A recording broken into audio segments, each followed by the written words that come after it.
टिंकू अपनी दादी के साथ एक छोटे से घर में रहते थे। बचपन में ही टिंकू के पापा की एक एक्सीडेंट में मौत हो गई थी। उस वजह से टिंकू का स्कूल जाना बंद हो गया था और घर में कमाने वाला कोई नहीं था। एक दिन टिंकू के मामा उनके घर पर 5 बकरियां लेके आए और टिंकू की दादी से कहा, यह बकरियां आप बेचकर अपना गुजारा कर लीजिए। यहाँ पर कोई काम नहीं मिल रहा, इसलिए मैं दूसरे गांव जा रहा हूँ काम करने। यह कहने के बाद उसके मामा घर से चले गए। जाने के बाद टिंकू की दादी ने टिंकू से कहा, ये बकरियां हम बेचेंगे नहीं। तुम इनको रोज जंगल में चराने जाना और इनका दूध बाजार में बेच के आना। उस पैसे से हम अपना गुजारा करेंगे। टिंकू ने बात मान ली। बकरियों को लेकर जंगल में चला गया। ये दादी ने भी कहा, फंसा दिया मुझे। अगर बकरियां को बेच देती तो कम से कम मुझे यहाँ आना तो नहीं पड़ता। ये बोल के टिंकू आगे जाने लगा। तभी रास्ते में टिंकू को एक अघोरी बाबा मिलते हैं। अघोरी बाबा उससे कहते हैं कि बेटा टिंकू, तुम इतने उदास क्यों हो रहे हो? आपको मेरा नाम कैसे पता है? है, मुझे सब पता है।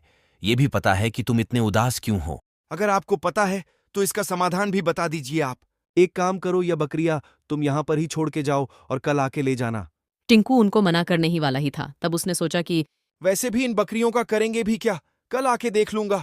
ठीक है, ये बकरियां मैं यहाँ पर रख के जाता हूँ, कल आकर ले जाऊंगा। ये बोल के वो चला गया। अगले दिन टिंकू जंगलों में गया। तब उसने देखा कि बकरियां वैसे की वैसे ही है। तब उसे लगा, आहा, मुझे तो पहले से ही पता था कि ये अघोरी बाबा मुझे पागल बना रहे हैं, इसलिए वो यहाँ से चले गए। फिर टिंकू बकरियों को लेकर घर आ गया।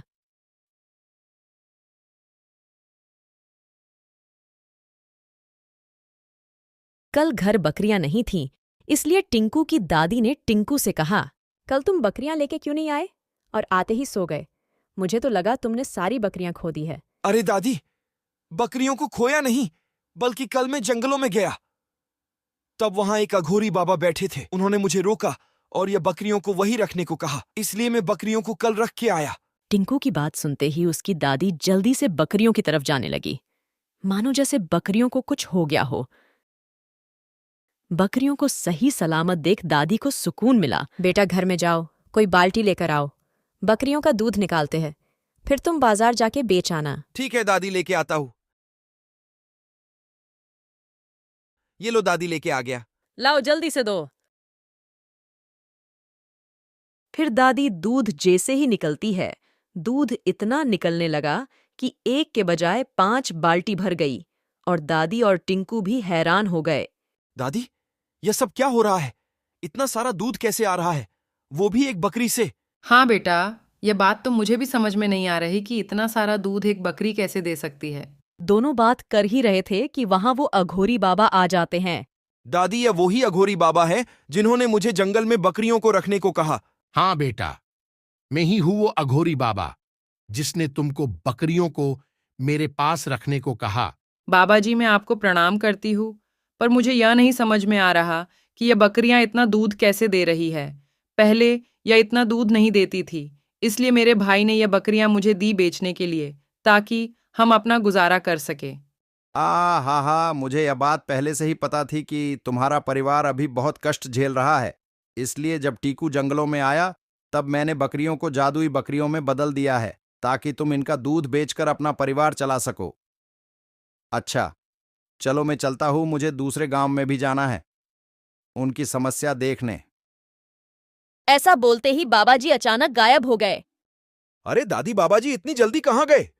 बेटा टिंकू, तुम अभी नहीं समझोगे। अभी तुम ये सब छोड़ो और जल्दी से बकरियों का दूध निकालकर बाजार में जाओ बेचने।